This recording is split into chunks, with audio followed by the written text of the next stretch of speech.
Good morning. Today is sort of a bittersweet day. Um, it's a 1 year anniversary of us losing somebody in our family to this disease, um, to a relapse. Uh, and I've talked before about how deadly this disease is. And I want people to know that, excuse me, I take it seriously because this is life or death.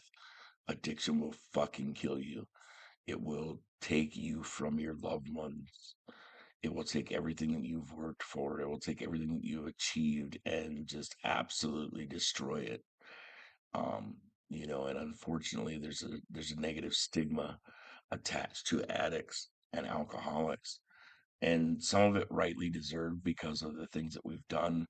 But a lot of it, people don't understand how addiction works. It's not a willpower thing. It's not that I chose alcohol and drugs over my loved ones. I had no choice in the matter. Yes, I have a choice that I take that alcohol into my body. But the minute that I do, it sets off a phenomenon of craving that I cannot control. That's why they have the saying that, one's too many and a thousand's not enough. It's because if I reset this addiction, it's going to take everything from me, and I there's not enough alcohol or drugs in the world to quiet my restless spirit. Um, when we found out about this young man that in the end he couldn't beat it. When I was told about how he was found and what was going on, um, there was some people that were just mad, angry at him.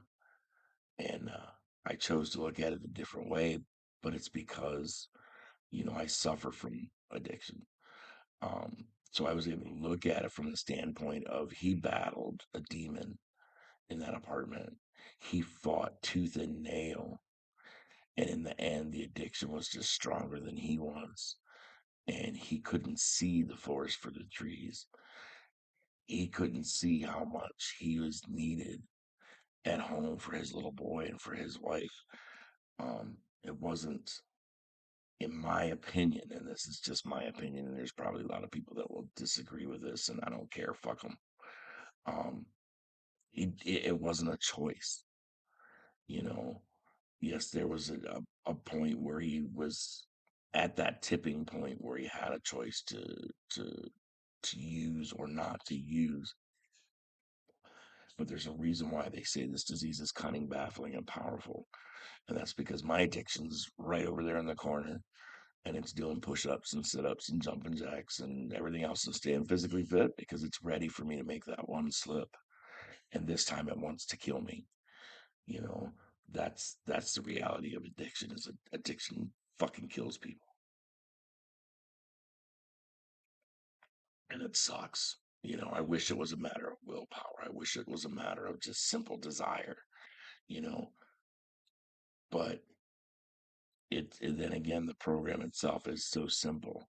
You know, you have people that have surrendered, people that have all but beaten their addiction, as desperate as only the dying can be, you know willing to work this simple program.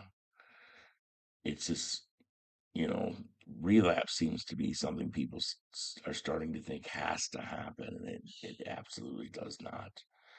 I'm sorry this video doesn't seem a little better prepared, but just this is the actuality of it. You know, this is me waking up knowing that there's a little boy, who doesn't get to see his daddy anymore and asks for him on a daily basis.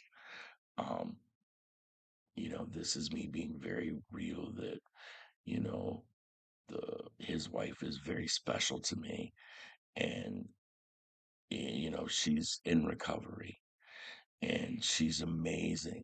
She works a program that is phenomenal. Um, and she's helped countless people, get to where we're at. Uh, and it's just, I don't know. Like I said, it's a bittersweet day.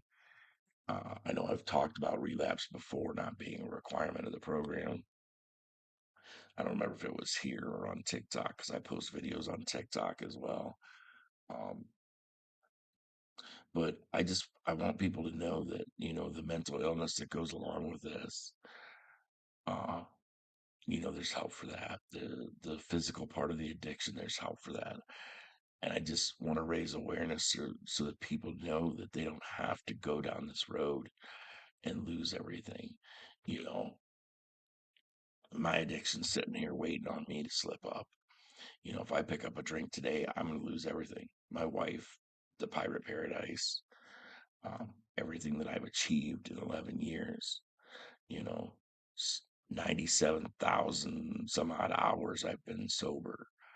And very quickly, I could be back to square one, and have nothing. The difference is I know at this point that I have another drunk in me. It's sitting, it's waiting. I have the potential to get drunk again.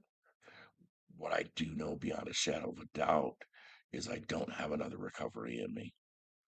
Um, if I were to fall, I'm gonna fall hard, and I don't see a way out of it for me. So today I choose to stay sober. Um, excuse me. Yes, it is a choice at some level. On some level, there is a choice that's made. The difference being that, for me, if I take a drink, it's going to set off a phenomenon of craving that I cannot control. One's too many and a thousand's not enough. It's a very real statement. I'm, you know, my sobriety is very fragile in the sense that it would take, just something so tiny to destroy it. Um, So I'm sorry this isn't more upbeat like my normal videos, but like I said, it's kind of a bittersweet day. And I want to make sure people know that there is help, there is hope, there is a solution. You have to reach out to your other fellows and talk to somebody else that's an addict. I have to work with other addicts and alcoholics to keep this thing. I have to give it away, which is partly what I'm doing with these videos, just to keep it. I have to give away what was so freely given to me. Um, I pray for everybody that's, still sick and suffering both in and out of programs. Um, I hope you all have a wonderful day. Um, Keith, we love you and we miss you, man. God bless.